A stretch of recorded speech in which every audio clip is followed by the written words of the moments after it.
Hello and good morning everyone. आप सभी लोगों का स्वागत है स्टडी ग्लोब्स पर और डेली करंट अफेयर के सेशन में आप सभी लोगों का स्वागत है। चलिए शुरू करते हैं बहुत ही बेहतरीन सेशन को। आप लोग मुझे इंस्टा पर फॉलो कर सकते हैं। जो भी आपकी क्वेरीज है, क्वेश्चंस हैं, वो मुझे पूछ सकते हैं। इसके साथ में ही लेक्चर की पीडीएफ विद आंसर्स आप लोगों को दीपक इंदौरा ऑफिशियल टेलीग्राम चैनल पर अवेलेबल करवा दी जाती है और जो भी क्वेश्चंस हम लोग कवर करते हैं उनका एक क्विज जो है वो अपलोड कर दिया जाता है आप लोगों के लिए टेलीग्राम चैनल के ऊपर। तो आप लोगों को उसे ज्वाइन करना है और क्वेश्चंस को अटेम्प्ट करना है। तो चलिए शुरू करते हैं। मंथ की शुरुआत आज हो चुकी है, 1 अक्टूबर है और कल का दिन जो है वो बेहद खास है हमारे लिए। सबसे पहले न्यूज ऑफ द डे आप लोगों के सामने है कि रिसेंटली सिप्री के द्वारा एक रिपोर्ट जो है वो जारी की गई है जो कि ये बताती है कि सेना के ऊपर किस देश के द्वारा कितना खर्च किया जाता है। देखिए हर एग्जाम में एक ना एक क्वेश्चन जो है वो इससे रिलेट करके जरूर पूछा जाता है। जैसे यदि हम लोग बात करें, रिसेंटली ईपीएफओ का पेपर हुआ था जो कि यूपीएससी के द्वारा कंडक्ट करवाया गया था। उसमें एक क्वेश्चन पूछा गया था कि भारत की जो रैंकिंग है फायर पावर इंडेक्स में वो कौन सी रैंक है इंडिया की। तो मुझे आप लोग कमेंट सेक्शन में बताना कि इंडिया की रैंक जो है वो कौन सी है। वापस से सुन लीजिए, फायर पावर इंडेक्स में सिप्री की रिपोर्ट ये बताती है कि पिछले साल के मुकाबले इस साल जो है वो वैश्विक सैन्य खर्च में लगभग 2.6 की बढ़ोतरी हुई है। देखिए रिसेंटली आपको ये भी पता होगा कि एक नया ग्रुप जो है वो निर्मित किया गया है जिसका नाम है ऑकस। ठीक है, जैसे ऑस्ट्रेलिया है, यूके है, यूएस है, तो ऑकस एक नया ग्रुप जो है वो रिसेंटली बनाया गया है 15 सितंबर 2021 को। और यहां पर ये डील साइन हुई है कि ऑस्ट्रेलिया को न्यूक्लियर सबमरीन और इसके साथ में ही न्यूक्लियर वेपन्स जो हैं वो यूके और यूएस के द्वारा दिए जाएंगे। इसका सीधे तौर पर मतलब ये निकाला जा सकता है कि इंडियन ओशियन के अंदर, पैसिफिक ओशियन के अंदर, या हम लोग बात करें साउथ चाइना सी में, यदि ऑस्ट्रेलिया को न्यूक्लियर सबमरीन दी जाती है तो इससे इसके नेबरिंग कंट्री जो हैं वो भी प्रभावित होंगे और उनमें भी ये लालसा बढ़ेगी कि हमारे पास भी न्यूक्लियर वेपन्स होने चाहिए। और सीधा सीधा मतलब इसका ये निकाला जा सकता है कि यूएसए जैसे कंट्रीज जो कि न्यूक्लियर से काफी ज्यादा वो हम लोग कह सकते हैं कि रिच है, इसलिए वो दूसरे देशों को क्या कर रहे हैं, प्रभावित कर रहे हैं कि वो भी न्यूक्लियर वेपन्स जो हैं वो परचेज करें यूएसए और यूके जैसे कंट्रीज के साथ में। तो इंडियन ओशन के अंदर चाहे हम लोग बात करें इंडिया की, श्रीलंका की, बांग्लादेश की, म्यांमार की, पाकिस्तान की, तो कहीं ना कहीं इनडायरेक्टली ये इंपैक्ट कर रहे हैं न्यूक्लियर वेपन को परचेज करने के लिए। और यहां पर हम लोग देख सकते हैं कि 2.6% जो है वो बढ़ोतरी हुई है सैन्य खर्च के अंदर और ये कुल वैश्विक जीडीपी का 2.4% है। ये आंकड़ा आप लोग जरूर याद रखना प्रीलिम्स की पॉइंट ऑफ व्यू से, चाहे फिर वो पीसीएस का प्रीलिम्स ही क्यों ना हो। यहां पर देखिए भारत की जो रैंक है इसके अंदर वो 3rd रैंक पर आ चुका है। तो भारत की रैंक कौन सी है? 3rd रैंक है। सिप्री के द्वारा सैन्य खर्च में भारत की 3rd रैंक है और पूरे वर्ल्ड वाइड भारत की जो हिस्सेदारी है वो 3.7% पर है। ठीक है, चलिए यहां पर हम लोग देख सकते हैं कि तीसरा सबसे बड़ा सैन्य व्यय करता है भारत और पिछले साल के मुकाबले भारत में भी 2.1% की वृद्धि देखी गई है। देखिए मैं आप लोगों को एक एग्जांपल देता हूं। बात करें हम लोग 1999 में जब कारगिल वॉर जो है वो भारत और पाकिस्तान के बीच में लड़ा गया था, उस समय इंडिया के अंदर टैक्स रेटेज जो है उनको इंक्रीज कर दिया गया था। तो टैक्स रेट इंक्रीज करने के बाद जो भी कलेक्शन हुआ था रेवेन्यू का, उसको सारा खर्च मिलिट्री के अंदर किया गया था। ठीक है, तो उस समय भी जो है वो सेना के अंदर ज्यादा खर्च किया गया था। यहां पर देखिए कि भारत का यदि सैन्य खर्च बढ़ रहा है तो हम लोगों को एक यूनाइटेड नेशंस की रिपोर्ट को नहीं भूलना चाहिए जिसमें यह बताया गया है कि 2030 से पहले पहले भारत और चाइना के बीच में वॉर होगा और 2025 से पहले पहले भारत और पाकिस्तान के बीच में वॉर छिड़ सकता है। इसीलिए भारत को अपनी सैन्य शक्ति को बढ़ाने की जरूरत है। तो सिप्री के द्वारा भारत की जो रैंक है वो 3rd रैंक आंकी गई है। इस रैंक को आप लोग जरूर याद रखिएगा। चलिए बढ़ते हैं हम लोग फर्स्ट क्वेश्चन की तरफ। यहां पर आप लोग देख सकते हैं जापान के नए प्रधानमंत्री जो हैं वो कौन बने हैं। रिसेंटली आपको पता होगा कि योशिहिदे सुगे जो हैं इनका अपोज किया गया था, क्योंकि पेंडेमिक के अंदर इनके द्वारा काफी ज्यादा मिसमैनेजमेंट किया गया था और इन्होंने फिर अपने पद से इस्तीफा दे दिया। ठीक है, और इसके बाद नए प्रधानमंत्री जो बने हैं वो बने हैं फूमियो किशिदा, जो है वो नए प्रधानमंत्री बने हैं, और इससे पहले ये विदेश मंत्री फॉरेन मिनिस्टर की पोस्ट पर थे। ठीक है, और अब जो हैं वो क्या बन चुके हैं, जापान के नए प्रधानमंत्री बन चुके हैं। यहां हम लोग देख सकते हैं कि farmer foreign affairs minister Fumio elected next Japan PM. तो जापान जो है इसके अंदर कॉन्स्टिट्यूशन जो लागू हुआ था वो भारत के साथ ही लागू हुआ था, लेकिन आज डेवलप्ड नेशंस की गिनती में ये आ चुका है। तो यहां पर हम लोग देख सकते हैं कि नए प्राइम मिनिस्टर बन चुके हैं, लेकिन इनके साथ में ही तारा कानो जो हैं वो भी इस रेस में थे, जो कि कोविड-19 के दौरान वैक्सीन मिनिस्टर थे जापान के, लेकिन वो हार गए, मतलब सक्सेस उनको नहीं मिली। और यहां पर नए प्रधानमंत्री कौन बन गए, फूमियो जो है वो नए प्रधानमंत्री बन चुके हैं। अच्छा, मुझे आप लोग ये जरूर बताइएगा कमेंट सेक्शन के अंदर कि जापान के अंदर अभी शाही जो वर्ष है ना, हम लोग कहते हैं जैसे राजाओं का जो वर्ष चलता है शाही वर्ष, उस वर्ष को क्या कहा जा रहा है जापान के अंदर। हो सकता है कि आपको आंसर फाइंड आउट करने में थोड़ी प्रॉब्लम हो, लेकिन आप लोग जरूर मुझे कमेंट सेक्शन में बताइएगा। जापान की यदि हम लोग बात करें तो एशियन कॉन्टिनेंट के अंदर ये स्थित है, और एशियन कॉन्टिनेंट में स्थित एकमात्र देश ऐसा है जो कि G7 का मेंबरिंग कंट्री है, ग्रुप 7 का मेंबरिंग कंट्री है। कैपिटल ही इसकी टोक्यो, जो कि स्थित है होंशु आइलैंड पर। तो यहां पर हम लोग देख सकते हैं कि जापान जो है वो टोटल 4 आइलैंड्स के अंदर डिवाइड है। सबसे पहले होकाइडो, उसके बाद में है होंशु, फिर यहां पर आप लोग देखिए शिकोको, और फिर बाद में कौन सा है, क्यूशु। तो 4 जो है वो मेनली आइलैंड्स हैं। होंशु द्वीप पर ही जापान की राजधानी क्या स्थित है, टोक्यो स्थित है। ठीक है, चलिए बढ़ते थोड़ा सा हम लोग आगे। इसमें आप लोग देख सकते हैं कि जापान के हिरोशिमा और नागासाकी के ऊपर बॉम्ब गिराए गए थे। डेट क्या थी वो मैं डेट आप लोग को बता देता हूं। 6 अगस्त 1945 और 9 अगस्त 1945 को लिटिल बॉय और फैट बॉय, वापस रिपीट कर रहा हूं, लिटिल बॉय और फैट बॉय के नाम से 2 एटॉमिक बॉम्ब जो है वो अमेरिका के द्वारा गिराए गए थे हवाई आइलैंड से। इसीलिए हिरोशिमा जो है वो कहां पर स्थित है, होंशु द्वीप पर स्थित है हिरोशिमा, और नागासाकी कहां पर स्थित है, क्यूशु द्वीप पर स्थित है नागासाकी। तो आप लोग दोनों की लोकेशन जो है वो अच्छे से याद रखिएगा। यहां पर करेंसी जो है जापान की वो है जापानी येन, और प्राइम मिनिस्टर कौन है जापान के, वो रिसेंटली अब चेंज हो चुके हैं। ठीक है, इसके आसपास के आप लोगों को ओशंस जो हैं वो जरूर याद रखने हैं। जैसे ओखोटस्क जो है सागर, वो कहाँ स्थित है, वो नॉर्थ पैसिफिक ओशियन के अंदर स्थित एक सागर है। ठीक है, सी और ओशियन के अंदर डिफरेंस होता है। चलिए बढ़ते हैं हम लोग आगे।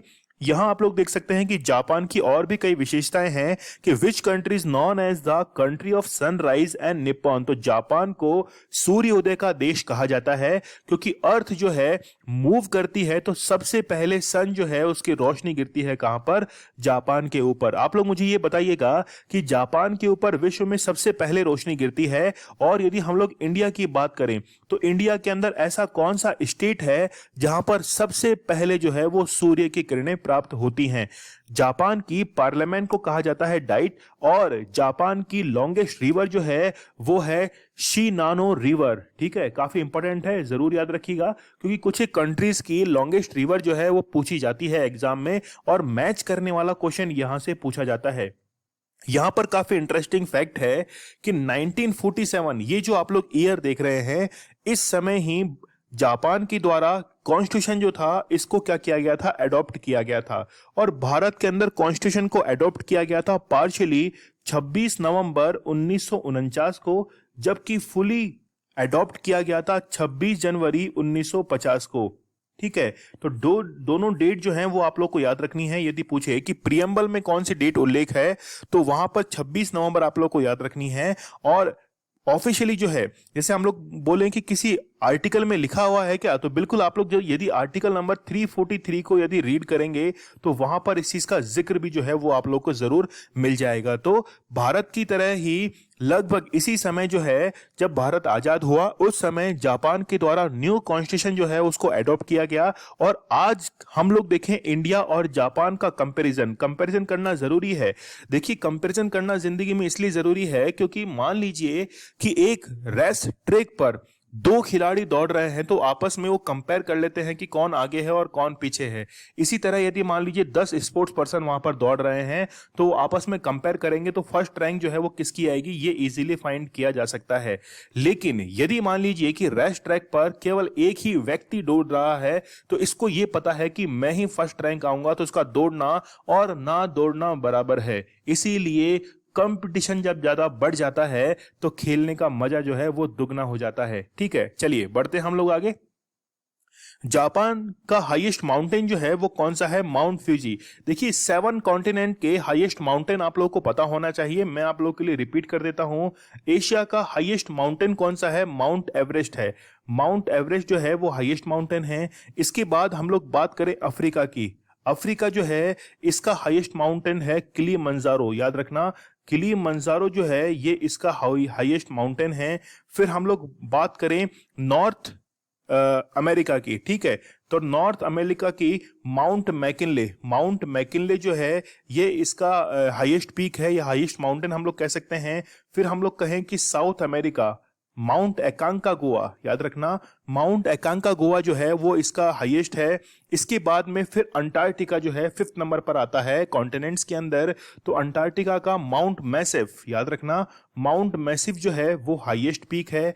इसके बाद में फिर यूरोप की बात करें तो माउंट एलबुर्ज जो है ये हाईएस्ट पीक है। और इसके बाद में लास्ट और लेस्ट ऑस्ट्रेलिया जो है वो बचता है और इसका कौन सा है? माउंट कैशियुस्को। याद रहेगा आप लोगों को माउंट कैशियुस्को जो है वो हाईएस्ट पीक है। तो 7 कॉन्टिनेंट्स के 7 हाईएस्ट पीक जो हैं वो मैंने आप लोगों को बता दिए हैं। अब आप लोगों की रेस्पॉन्सिबिलिटी ये है कि इन 7 हाईएस्ट पीक जो है इनको फतेह करने वाला एकमात्र व्यक्ति कौन सा है? भारतीय आपको बताना है इंडियन के अंदर। ठीक है, चलिए हेडक्वार्टर्स हम लोग देख सकते हैं किस किस के हैं। हिटाची के है, सोनी का है, तोशिबा है, पैनासोनिक है, फ्यूजी फिल्म, ये तो सब काफी ज्यादा फेमस कंपनीज हैं। ठीक है, और हेनले पासपोर्ट इंडेक्स में जापान की रैंक जो है वो फर्स्ट पोजीशन पर है, जो कि ये बताती है कि जापान के लोग जो है वो मैक्सिमम कंट्रीज के अंदर विदाउट एनी वीजा या वीजा ऑन अराइवल जो है वो इजीली प्राप्त कर सकते हैं। भारत की कौन सी रैंक है?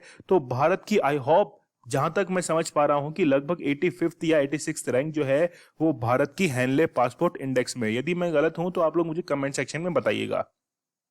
अमेरिकी राष्ट्रपति जो बाइडेन ने प्रधानमंत्री नरेंद्र मोदी को कितनी कलाकृतियां और पुरावशेष दिए हैं? तो रिसेंटली आपको पता होगा कि क्वाड की मीटिंग जो है वो यूएसए के अंदर कंडक्ट करवाई गई थी, ऑस्ट्रेलिया, जापान, इंडिया और यूएसए के बीच में। और उसी समय 150 यहां पर कलाकृतियां जो हैं वो प्रधानमंत्री नरेंद्र मोदी जी को दी गई हैं, जिनका संबंध आप लोग को पता है कि मौर्य काल से था। मैक्सिमम जितनी भी यहां पर मूर्तियां थी मौर्य काल से था। इसके साथ में ही और जैसे पल्लव वंश का था, ठीक है, डायनेस्टी जो थी उनसे रिलेटेड था। नेक्स्ट क्वेश्चन देखिए, किस अभिनेता को यूनाइटेड किंगडम की रॉयल नेवी में मानद कमांडर की पद पर नियुक्ति सम्मानित किया गया है? तो डैनियल कैरिक जो है इनको रिसेंटली अपॉइंट किया गया था। CAF वर्ल्ड गिविंग इंडेक्स के अंदर भारत की जो रैंक है वो कौन सा है? रिसेंटली ये क्वेश्चन जो है वो एक एग्जाम के अंदर पूछा गया था। तो वर्ल्ड गिविंग इंडेक्स में भारत की जो रैंक है वो कौन सी है? 14th रैंक है। आप लोगों को जानकर ताज्जुब होगा कि जितने भी डेवलप्ड नेशंस हैं उनका वर्ल्ड गिविंग इंडेक्स के अंदर बहुत ही पीछे स्थान है। चलिए दूसरा क्वेश्चन है कि रिसेंटली आपको पता होगा कि सरफेस टू एयर मिसाइल जो है, surface to air missile Akash prime का अभी परीक्षण किया गया है। और आकाश प्राइम का परीक्षण किसके द्वारा किया गया है? DRDO के द्वारा किया गया है। और हमारे पास में एक रेंज है चांदीपुर रेंज, जो कि उड़ीसा के अंदर स्थित है और वहीं से ही इसका परीक्षण किया गया है। लेकिन यहाँ पर प्राइम लगाने की क्या जरूरत थी? देखिए, जब स्पेसिफिकेशंस बढ़ जाते हैं किसी मिसाइल्स के तो फिर यहाँ पर इसको अलग नाम से जाना जाता है। जैसे हम लोग बात करें कि इससे पहले आकाश एनजी न्यू जनरेशन मिसाइल जो थी उसका परीक्षण किया गया था और अब जो है वो प्राइम का सफल परीक्षण किया गया है। यहाँ पर हम लोगों को स्ट्रक्चर जो है वो समझने की जरूरत है। किसी भी मिसाइल के अंदर सबसे आगे जो है वो वॉर हेड होता है और यहीं पर न्यूक्लियर या फिर कोई विस्फोटक पदार्थ जो है वो रखे जाते हैं। इसके साथ में ये जो पार्ट है वो इंजन वाला पार्ट रहता है जहां से पावर सप्लाई जो है वो की जाती है। ठीक है, इसमें रडार लगा रहता है, इसके साथ में गाइडेंस सिस्टम लगा रहता है, जीपीएस ट्रैकर्स यहाँ पे लगे रहते हैं। तो कई सारे सिस्टम जो हैं वो इसमें लगे रहते हैं, लेकिन वॉर हेड सबसे इंपॉर्टेंट पार्ट होता है। बात करें हम लोग इसकी कि एक लीथल मिसाइल है, has been added to the fleet of surface to air missile. तो याद रखना, सरफेस टू एयर मिसाइल है और ये क्या है, इसका नाम रखा गया है आकाश प्राइम और डीआरडीओ के द्वारा विकसित किया गया है। डीआरडीओ के जो अभी हेड हैं वो कौन है? जी सतीश रेड्डी जो है वो इसके अभी हेड है। और यहां पर आप लोग देख सकते हैं कि चांदीपुर रेंज उड़ीसा के अंदर स्थित है, वहीं से इसका परीक्षण किया गया है। तो यहां पर मैंने आप लोग को बता दिया है कि 1958 के अंदर इसको एस्टैब्लिश किया गया था और प्रेसिडेंट जी सतीश रेड्डी इसके प्रेसिडेंट है।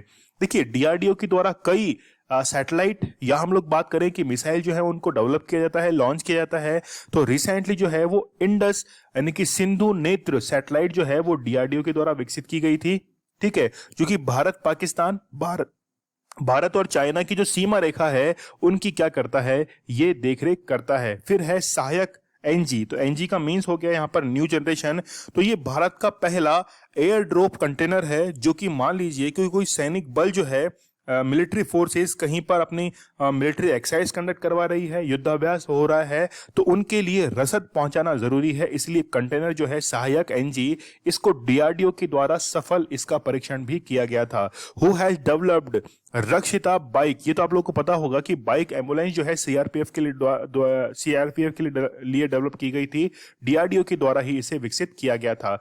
इसके बाद में ही सन जो है SANT-SANT, ये जो है डीआरडीओ के द्वारा विकसित की गई एक क्या है, मिसाइल है। फिर हाई स्पीड ड्रोन अभ्यास जो है वो भी डीआरडीओ के द्वारा। ये सारे क्वेश्चन जो है वो एग्जाम में पूछे गए हैं। इसके बाद में आप लोग देख सकते हैं 2DG। ठीक है, ये कोविड-19 की एक दवा है, बेसिकली एक पाउडर फॉर्म में था ये, और ये जो है वो डीआरडीओ के द्वारा विकसित किया गया है। आत्मन आर्टिफिशियल इंटेलिजेंस जो है ये किसके द्वारा विकसित किया गया है, जो कि एक्सरे के काम में आता है? तो वो है डीआरडीओ के द्वारा विकसित किया गया है। अगला क्वेश्चन देखिए, किसने deposits with schedule commercial bank March 2021 data जारी किया है? तो रिजर्व बैंक ऑफ इंडिया जो है इसकी स्थापना 1 अप्रैल 1935 को की गई थी, लेकिन 1935 की स्थापना तो है, लेकिन 1934 के एक्ट के तहत इसको संचालित किया जाता है। अंतर्राष्ट्रीय स्टार्टअप हब रैंकिंग 2021 में भारत का कौन सा शहर 23वें स्थान पर रहा है? तो बेंगलोर जो है वो इसमें 23वें स्थान पर रहा है। 27 सितंबर को विश्व भर में दिवस मनाया जाता है वर्ल्ड टूरिज्म डे। आप लोग मुझे इसकी थीम जरूर बताइएगा, वो काफी इंपॉर्टेंट है, कल भी मैंने आप लोगों को बताई थी। मुझे आप लोग इसकी थीम जरूर बताइएगा। अखिल भारतीय प्रबंधन संघ मतलब ऑल इंडिया मैनेजमेंट एसोसिएशन जो है इसके नए अध्यक्ष बनाए गए हैं CK रंगनाथन। देखिए, इसका काम क्या है? सबसे पहले इसके वर्क जो हैं वो आप लोगों को समझने की जरूरत है, क्या फंक्शंस हैं। आप लोगों को पता होगा कि जब आप लोग ऑनलाइन एग्जाम देने के लिए जाते हैं तो उस समय आप लोगों के जैसे रेटिना है इसको रिकॉग्नाइज किया जाता है, थंब इंप्रेशन लिया जाता है, तो डिजिटल जो है वो उसको रिकॉग्नाइज किया जाता है पर्टिकुलर स्टूडेंट को। तो ये सारा जो है मैनेजमेंट का काम वो इसी संघ के द्वारा किया जाता है, और भी कई काम हैं, वेरियस इनके वर्क्स हैं। तो CK रंगनाथन जो है वो इसके अध्यक्ष बनाए गए हैं, लेकिन इनका जो टेन्योर है वो कब तक का है? वो है 1 साल तक का। जब तक कि इसकी कॉन्फ्रेंस नहीं हो जाती सितंबर 2022 के अंदर, तब तक के लिए इनको जो है वो डायरेक्टर बनाया गया है। और इससे पहले जो है ये केविन केयर प्राइवेट लिमिटेड के मैनेजिंग डायरेक्टर पद पर थे। चलिए, यहाँ पे आप लोग देख ही सकते हैं कि नई पहल जो होती है, मान लीजिए कोई नया इनिशिएटिव लिया गया है, तो उस परिस्थिति के अंदर ये जो मैनेजमेंट है वो इसमें काम करता है। हम लोग बात करें AIMA all India management association की, तो इसको एस्टेब्लिश किया गया था 1957 में। हेडक्वार्टर्स है न्यू दिल्ली के अंदर और प्रेसिडेंट है CK रंगनाथन। टॉप स्पीकर से यदि हम लोग बात करें तो रिसेंटली आपको पता होगा कि त्रिपुरा लेजिस्लेटिव असेंबली जो है इसके नए स्पीकर कौन बने हैं, रतन चक्रवर्ती बने हैं। अवीक सरकार जो है वो PTI Press Trust of India के न्यू प्रेसिडेंट बने हैं। इसके साथ में ही National Rifle Association of India के रविंदर सिंह, वैसे तो रविंदर सिंह है ये, ठीक है, तो आप लोग थोड़ा सा करेक्ट कीजिएगा। इसके साथ में ही नेशनल कमीशन फॉर माइनॉरिटीज के सरदार इकबाल सिंह लालपुरा जो है वो अभी इसके अध्यक्ष बने हैं। चलिए बढ़ते हम लोग आगे। सौभाग्य योजना के सफल क्रियान्वयन के कितने वर्ष पूरे हो गए हैं? तो 4 साल जो हैं वो इसके कंप्लीट हो चुके हैं। लेकिन सौभाग्य योजना का संबंध किससे है? तो सौभाग्य स्कीम और प्रधानमंत्री सहज बिजली हर घर योजना, तो यहां पर टारगेट है कि हर घर जो है वो बिजली पहुंच जाए और इसी के चलते सौभाग्य योजना जो है वो लॉन्च की गई थी। राष्ट्रपति रामनाथ कोविंद ने वीडियो कॉन्फ्रेंस के जरिए कितने विजेताओं को राष्ट्रीय सेवा योजना पुरस्कार प्रदान किए हैं? तो 42 विनर जो हैं वो इसमें अनाउंस किए गए थे। रिसेंटली आपको ये भी पता होगा कि ये काफी इंपॉर्टेंट है। देखिए ये काफी इंपॉर्टेंट है, आप लोगों को जरूर पता होना चाहिए। भारत के सीएजी जो हैं वो गिरीश चंद्र मुर्मू हैं और इनको IAEA के यानी कि अंतर्राष्ट्रीय परमाणु ऊर्जा एजेंसी का नया ऑडिटर जो है वो चुना गया है। ठीक है, नया ऑडिटर जो है वो चुना गया है। ये आप लोगों को वन लाइनर के अंदर जरूर से याद रखना है। रिसेंटली देखिए कि CSIR जो है, CSIR council of scientific and industrial research, इसका 26 सितंबर 2021 को 80वां स्थापना दिवस जो है वो सेलिब्रेट किया गया है।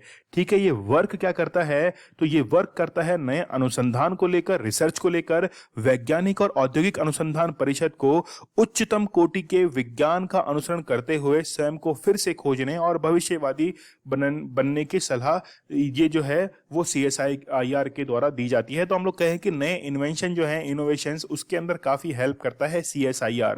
बात करें एस्टेब्लिशमेंट की तो 26 सितंबर 1942 को इसकी स्थापना की गई थी और हेडक्वार्टर्स न्यू दिल्ली के अंदर हैं। डायरेक्टर जनरल शेखर सी मेंडे जो हैं, मंदे, ये इसके क्या हैं? डायरेक्टर जनरल हैं। भारत ने अफगानिस्तान से लोगों को निकालने के लिए कौन सा मिशन जो है वो चलाया था? तो ये भी काफी इंपॉर्टेंट वन लाइनर क्वेश्चंस हैं। ऑपरेशन देवी शक्ति। देखिए मेरे द्वारा जो वन लाइनर क्वेश्चंस लिए जाते हैं उनका मकसद ये होता है कि मान लीजिए कि क्वेश्चन जो है वो कहीं ना कहीं छूट रहा है तो वन लाइनर के अंदर उसे हम लोग कवर कर सकें। तो अफगानिस्तान से विड्रॉ करने के लिए, अपने नागरिकों को बाहर निकालने के लिए भारत के द्वारा ऑपरेशन देवी शक्ति चलाया गया था।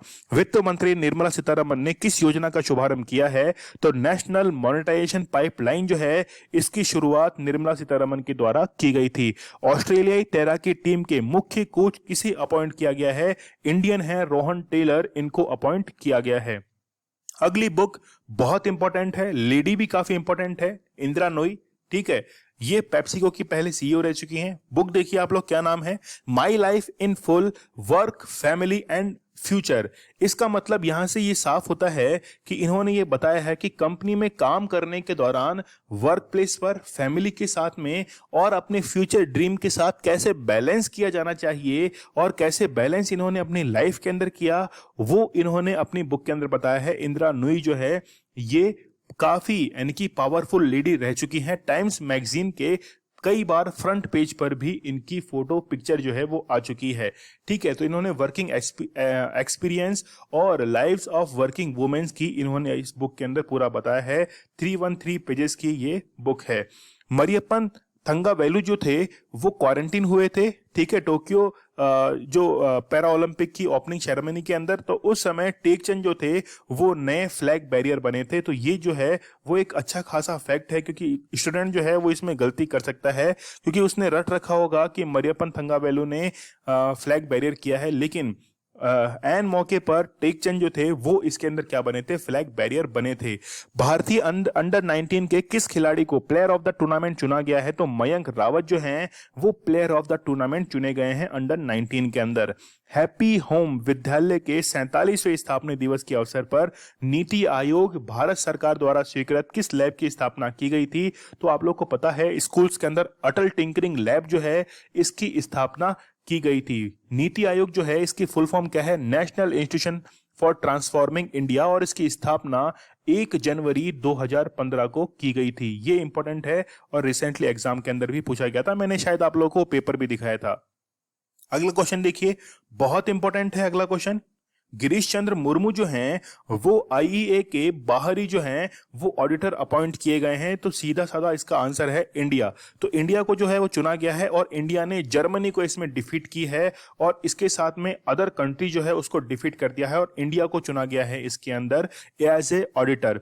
तो गिरीश चंद्र मुर्मू जो हैं वो पहले जो है वो जम्मू एंड कश्मीर के लेफ्टिनेंट गवर्नर रह चुके थे और फिर बाद में सीएजी जो है वो अपॉइंट किए गए थे। देखिए सीएजी जो अपॉइंट किए जाते हैं उनके लिए एक आर्टिकल है कॉन्स्टिट्यूशन के अंदर 148 और इंडिया जो है ये इसका करेक्ट आंसर रहेगा। यहां हम लोग देख सकते हैं कि आईएईए जो है ये इसके अंदर 6 इयर्स के लिए ऑडिटर अपॉइंट किए गए हैं 2022 से लेकर 2027 तक और इंडिया ने डिफीट किया है जर्मनी को, यूनाइटेड किंगडम को और अदर कंट्रीज को इंडिया के द्वारा डिफीट किया गया है। ठीक है, तो गिरीश चंद्र मुर्मू जो हैं वो सीएजी हैं इंडिया के। चलिए 36 वोट जो है वो जर्मनी को प्राप्त हुए, इंडिया को जो है वो कितने 30 वोट जो थे वो प्राप्त हुए। ब्रिटेन को 8 वोट, रशिया को 11, टर्की को 9, इजिप्ट को 20 और इसके साथ में ही फिर क्या हुआ कि सेकंड राउंड के अंदर भारत ने क्या कर दिया कि अदर कंट्री जो थी इनको क्या कर दिया था, डिफीट कर दिया था। अगला क्वेश्चन देखिए, वन लाइनर क्वेश्चन है। कोलगेट पामोलिव ने भारत में अपनी तरह का कौन सा टूथपेस्ट जो है वो लॉन्च किया है? तो फर्स्ट साइक्लेबल जो है इसको लॉन्च किया गया है। उज्ज्वला योजना के दूसरे चरण में कितने व्यक्तियों को मुफ्त गैस कनेक्शन मिलेंगे? तो 20 लाख व्यक्ति जो हैं इनको मुफ्त कनेक्शन दिए जाएंगे। मेरा वतन मेरा चमन मुशायरा किस शहर में आयोजित होगा? तो दिल्ली के अंदर जो है इसको आयोजित किया जा चुका है। हाल ही में चर्चा में रहा एल्डर लाइन 14567, ये जो है इसका संबंध किससे है? तो हेल्पलाइन फॉर सीनियर सिटीजन। देखिए भारत के अंदर जो है वो आगामी 2050 तक सर्वाधिक बुजुर्ग होंगे भारत के अंदर। यदि ये क्वेश्चन पूछा जाए कि विश्व का सबसे बुजुर्ग देश कौन सा है तो वो है जापान, और यदि ये क्वेश्चन पूछा जाए कि बुजुर्ग होता हुआ देश कौन सा है तो आपको आंसर करना है चाइना। और भारत में बुजुर्गों की संख्या जो है वो 2050 तक बढ़ जाएगी। तो यहाँ पर इनकी समस्याएं भी काफी सारी होंगी क्योंकि आप लोग को पता है कि जैसे जैसे उम्र बढ़ती है कई सारी बीमारियां जो हैं वो बुजुर्गों को घेर लेती हैं, तो उस समय इनको सहायता की जरूरत पड़ती है। इसीलिए एल्डर लाइन 14567 जो है हेल्पलाइन इसको लॉन्च किया गया है। यहां हम लोग देख सकते हैं कि जो सीनियर सिटीजन हैं इनके पेंशन से रिलेटेड इश्यूज रहते हैं, लीगल इश्यूज रहते हैं, इसके साथ में अब्यूज केसेस रहते हैं, होमलेस जैसी कंडीशंस इनके साथ में होती है। तो उन्हीं के लिए ये जो है हेल्पलाइन लॉन्च की गई है और ये भारत में इस तरह की पहली बार हेल्पलाइन लॉन्च की गई है। तो ये बताया गया है कि भारत के अंदर 2050 तक 300 मिलियन सीनियर सिटीजन जो है उनकी पॉपुलेशन हो जाएगी और ये कई सारी प्रॉब्लम जो है वो फेस करेंगे और इसी के लिए भविष्य को देखते हुए ये हेल्पलाइन जो है इसको लॉन्च किया गया है। ठीक है, यहां पर आप लोग देखिए कि ये जो हेल्पलाइन है इसको मेंटेन किसके द्वारा किया जाएगा? तो Tata Trust initiative in association with Vidya, यहाँ पे आप लोग देखिए विद्या नहीं, विजय वाहिनी चैरिटेबल फाउंडेशन जो है इन दोनों के कोलैबोरेशन से क्या किया जाएगा, इसको रन किया जाएगा। और इसको लॉन्च किया गया था 2018 के अंदर हैदराबाद में और तेलंगाना गवर्नमेंट के अंदर इसे लॉन्च किया गया था और अब जो है इसको 17 स्टेट्स के अंदर लॉन्च कर दिया गया है। तो हम लोग कहें कि तेलंगाना के अंदर सक्सेसफुली ये रन की गई और उसके बाद 17 स्टेट्स के अंदर इसे रिसेंटली लॉन्च कर दिया गया है। यूएस ओपन क्वालिफाइंग में भारत के कितने टेनिस खिलाड़ियों ने भाग लिया था? ठीक है, क्योंकि आपको पता है कि यूएस ओपन जो है वो में दवे के द्वारा जीत लिया गया है। ठीक है, और यहाँ पर 4 जो हैं भारतीय उन्होंने यहाँ पर पार्टिसिपेट किया था। जर्मनी में भारत के अगले राजदूत के रूप में कौन अपॉइंट किए गए हैं? तो हरीश प्रवर्तथेनी जो है वो इसके अंदर अपॉइंट किए गए हैं। पूर्व ओलंपियन एवं 1962 जकार्ता एशियाई खेलों में स्वर्ण पदक विजेता टीम के सदस्य रहे किस फुटबॉलर का 85 की उम्र में निधन हो गया है? तो ओ चंद्रशेखर जो है इनका रिसेंटली देहांत हो गया था। अगला क्वेश्चन देखिए कि जी सतीश रेड्डी जो है इन्होंने जी सतीश रेड्डी नहीं है, जी किशन रेड्डी, मैंने डीआरडीओ के हेड का नाम आप लोगों के सामने ले लिया। जी किशन रेड्डी हैं जो कि यूनियन मिनिस्टर हैं, इनके द्वारा परशुराम कुंड जो है इसको स्थापित किया गया है। ठीक है, इसका फाउंडेशन स्टोन रखा गया है। कहां पर है ये? अरुणाचल प्रदेश में स्थित है, क्योंकि इसका संबंध जो है वो काफी पुराना है। ऋग्वैदिक काल, उत्तर वैदिक काल भी हम लोग कह सकते हैं, और काफी सारे ग्रंथ जो हैं उनके अंदर भी इसको बताया गया है, जैसे श्रीमद् भगवत गीता जो है उसके अंदर भी इसका जिक्र किया गया है। तो परशुराम कुंड को आप लोग यहाँ पर देख सकते हैं, और इसी की आधारशिला जो है वो अरुणाचल प्रदेश के अंदर रखी गई है। ठीक है, तो Parshuram Kund is located in Lohit district of Arunachal Pradesh. Factual question है, याद रखना है। लेकिन किस स्कीम के तहत ये किया गया है, तो प्रसाद स्कीम जो है इसके तहत ये किया गया है, जिसमें होता क्या है कि जितनी भी साइट्स हैं, हेरिटेज साइट हैं, प्लिमरिगेज साइट हैं, उनको क्या किया जाता है, यहाँ पे रिकॉग्नाइज किया जाता है, उनके इंफ्रास्ट्रक्चर जो है उनको क्या किया जाता है, डेवलप किया जाता है। दिल्ली में शिक्षक एवं सितार वादक राजकुमार ने 30 घंटे तक लगातार सितार बजाकर अपना नाम किसमें दर्ज करा लिया, तो Guinness book of world record के अंदर इनके द्वारा नाम दर्ज करवाया गया है। चीन ने अपने राष्ट्रीय पाठ्यक्रम में किसके विचार शामिल करने एवं पढ़ाने को अनिवार्य कर दिया है, तो चाइनीज प्रेसिडेंट शी जिनपिंग जो है इनके द्वारा अलाउ कर दिया गया है, कंपलसरी कर दिया गया है। वैश्विक संपत्ति सलाहकार फर्म कुशमैन वैकफील्ड की ओर से जारी विनिर्माण एंड मैन्युफैक्चरिंग रिस्क इंडेक्स के अंदर कौन से देश जो है वो प्रथम 3 स्थान पर रहे, तो यहाँ पर फर्स्ट पोजीशन पर है चाइना, इंडिया है सेकंड, और अमेरिका कौन से पे है, थर्ड पोजीशन पर अमेरिका है। अगला क्वेश्चन आप लोग देखिए कि हाल ही में किस देश में एक ऐतिहासिक जनमत संग्रह में गर्भपात को वैध बनाने के पक्ष में मतदान किया गया है, तो सैन मारिनो जो है ये कंट्री है। इतालवी कंट्री जो है इसके बिल्कुल नजदीक है। सबसे पहले लोकेशन जानने की हम लोग को जरूरत है। यहाँ पर इटली है, और इटली के बिल्कुल नजदीक ही जो है, मतलब हम लोग कहें कि इसी के अंदर ही एक देश स्थित है सैन मारिनो, और वहां पर जनमत संग्रह करवाया गया है। और उसमें यह बताया गया है कि जो गर्भपात है, ठीक है, इसको लीगलाइज कर दिया गया है। लेकिन यहाँ पर 12 वीक जो है, 12 वीक ऑफ प्रेगनेंसी, इसको क्या कर दिया गया है, इसको अलाउ कर दिया गया है। उसके ऊपर जनमत संग्रह करवाया गया, और 77.30% जो है उन्होंने इसके पक्ष में वोट किया। अगला क्वेश्चन देखिए कि AICTE इंटर्नशिप डे जो है वो रिसेंटली 25 अगस्त को सेलिब्रेट किया गया था, और इसी के दिन को जो है वो प्रधानमंत्री मोदी जी ने मनाने का आह्वान किया था। न्यूयॉर्क की पहली महिला गवर्नर के रूप में किसने शपथ ली है, तो न्यूयॉर्क की पहली महिला गवर्नर जो है वो कैथी हाचुल के द्वारा रिसेंटली ऑथ ली गई है। IIT मद्रास ने भारत की पहली स्वदेशी मोटर चालित व्हील चेयर को विकसित किया है। इसका नाम क्या है, तो नियो बोल्ट जो है वो एक व्हील चेयर है, और इसको विकसित किया गया है IIT मद्रास के द्वारा। अगला क्वेश्चन देखिए कि रिसेंटली किस राज्य सरकार के द्वारा गुटखा, पान मसाला और अन्य जो पदार्थ हैं उन पर प्रतिबंध लगा हुआ था, तो सितंबर 2022 तक वो प्रतिबंध बढ़ा दिया गया है। तो हरियाणा की सरकार के द्वारा ऐसा किया गया है।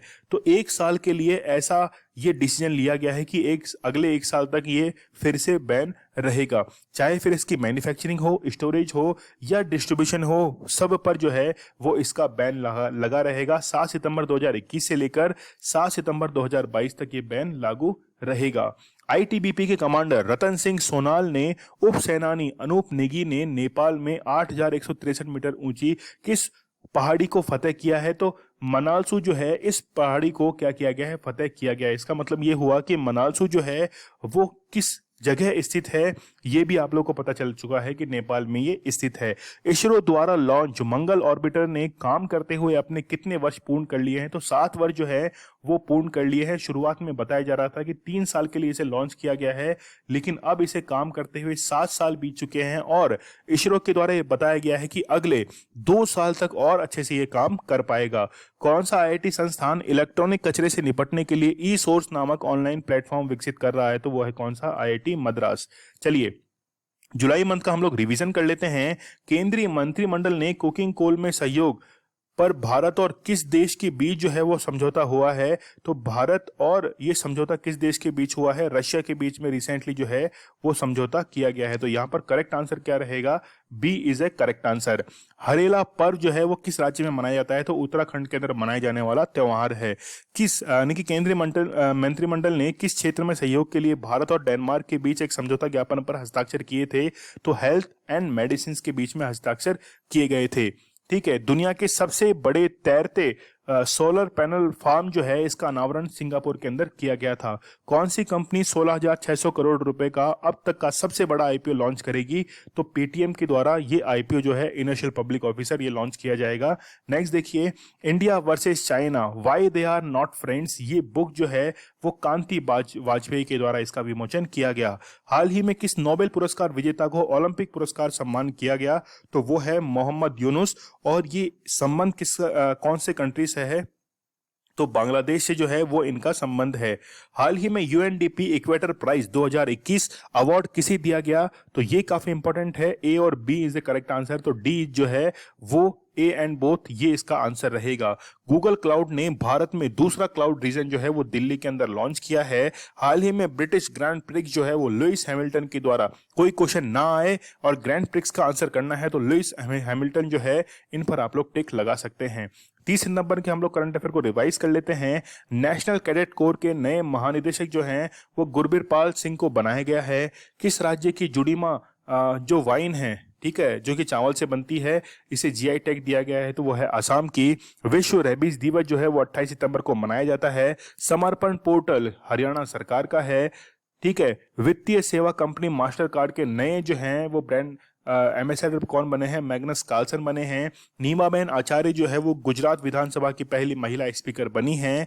संयुक्त राष्ट्र के इंटरनेट गवर्नेंस फोरम 2021 में भारत का प्रतिनिधित्व करने की जिम्मेदारी किसको दी गई है? तो पूर्णिमा तिवारी हैं। सितंबर महीने के अंत में किस रेलवे स्टेशन को सौर ऊर्जा के माध्यम से 100% संपन्न कर दिया गया है?